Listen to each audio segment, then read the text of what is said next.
Hello friends, welcome to Thangam channel. இன்றைக்கி என்ன சமையல் பார்க்க போகிறோன்னா, மட்டன் கிரேவி ரொம்ப எளிமையான முறையில் எப்படி செய்கிறதுன்னு பார்க்கலாம். அடுப்பை பற்ற வச்சு ஒரு கடாயை எடுத்துக்கோங்க.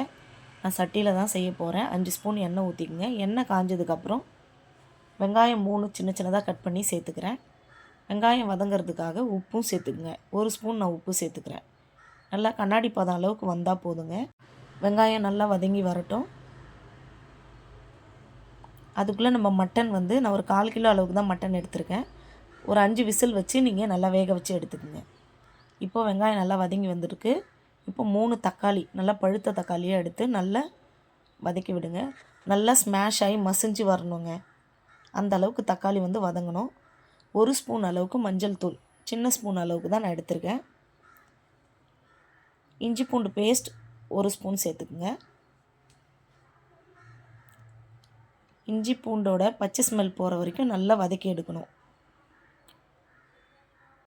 பாருங்கள் எவ்வளோ நல்லா ஸ்மாஷ் ஆகி வந்துடுச்சுன்னு. ஒன்றோட ஒன்று நல்லா மிக்ஸ் ஆகிருக்கு. இந்த அளவுக்கு வந்தால் போதுங்க. இப்போ நம்ம மசாலாலாம் சேர்த்துடலாம்.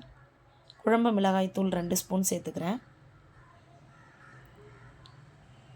கார மிளகாய் தூள் 1 ஸ்பூன், கரம் மசாலா 1/2 ஸ்பூன். எல்லா மசாலாவும் ஒன்றாவே போட்டுக்கலாம். பிரியாணி மசாலா 1 ஸ்பூன் சேர்த்து நல்லா கலரி விடுங்க. கலரிட்டு வேக வச்ச மட்டனை எடுத்து போட்டுடலாம். போட்டுட்டு கொஞ்சம் நேரம் வதக்கி விடுங்க.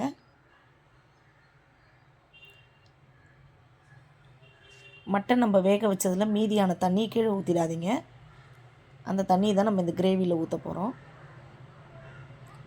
ஊற்றி கலரி விடுங்க. அவ்வளோதாங்க, கிரேவி ரெடி ஆகிடுச்சுங்க. கொதி வந்துடுச்சு. மட்டனும் சூப்பராக வெந்திருக்கு.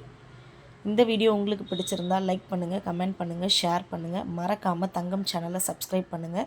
பக்கத்தில் இருக்க பெல் சிம்பிளை கிளிக் பண்ணுங்கள். தேங்க்யூ.